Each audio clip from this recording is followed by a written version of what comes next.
अस्सलाम वालेकुम, खुशामदीद। मेरा नाम है डॉक्टर फुरकान यूनस। ये हमारे पास एक डॉग आया हुआ है, थोड़ा-सा एग्रेसिव है, इसलिए हमने इसको मज़र लगाया हुआ है।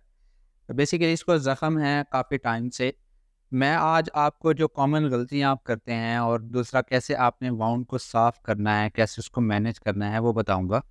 सबसे पहले अगर कोई भी पेट अगर आपके पास ज़ख़म वाला आता है, लाइक किसी भी वजह से उसको ज़ख़म हो जाता है, सबसे पहले आपने उसका जो भी एरिया होता है जहाँ पे उसको ज़ख़म है, उसको अच्छे तरीके से साफ़ करना है।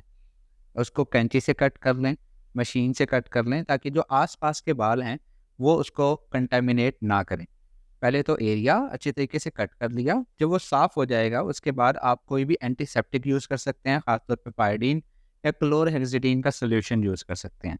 और इसके बाद आपने कोई भी एंटीबैक्टीरियल क्रीम इस्तेमाल करनी है, कोई भी लाइक मेसिट्रासिन, पॉलीफेक्स, फ्यूसिडिन, हीलिट वगैरह, आप इनमें से कोई भी इस्तेमाल कर सकते हैं। बाज़ औक़ात कोई स्प्रे भी इस्तेमाल किए जा सकते हैं, जैसे डर्माजेल वगैरह, वो भी आप इस्तेमाल कर सकते हैं। उसको लगा दें। अगर डिपेंड करता है, अगर ज़ख़म बहुत बड़ा है और स्किन के दरमियान में गैप नहीं है, तो स्टिचेस नहीं लगेंगे। गैप है और डीप वाउंड नहीं है, तो उस पे स्टिचेस भी लगाया जा सकता है। इसके अलावा जो सबसे कॉमन गलती जो ख़ास तौर पे कैट्स में होती है, कि हम हर चीज़ कर रहे हैं, हम उसको अच्छी तरीके से साफ़ भी करते हैं, लेकिन ज़ख़म ठीक नहीं होता। उसमें सबसे कॉमन गलती, अपने पेट को आप ई-कॉलर नहीं लगाते। ये ई-कॉलर है, अगर ये लगाएँगे तो वो अपने आप को लिक नहीं करेगा।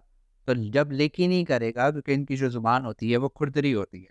जब वो लिक नहीं करेगा तो डेफ़िनेटली उसका जो वाउंड है वो प्रॉपर्ली हील हो जाएगा। जब वो लिक करता रहेगा, ज़ख़म और मज़ीद बढ़ता जाएगा, क्योंकि इनकी ज़ुबान खुरदरी होने की वजह से ज़ख़म मज़ीद बढ़ना शुरू हो जाता है। तो इस तरह की कंडीशन के अंदर आपने सारी जो चीज़ें हैं वो यही करनी है। अगर आप इसको मैनेज इस तरीके से नहीं करेंगे, तो आपका पेट कभी भी ठीक नहीं होगा। मैं उम्मीद करता हूँ कि वीडियो पसंद आई होगी। अगर पसंद आई है तो प्लीज़ लाइक कीजिए, शेयर कीजिए और प्लीज़ इस चैनल को ज़रूर सब्सक्राइब कीजिएगा। इंशाल्लाह नेक्स्ट वीडियो में मिलते हैं। खुदा हाफ़िज़।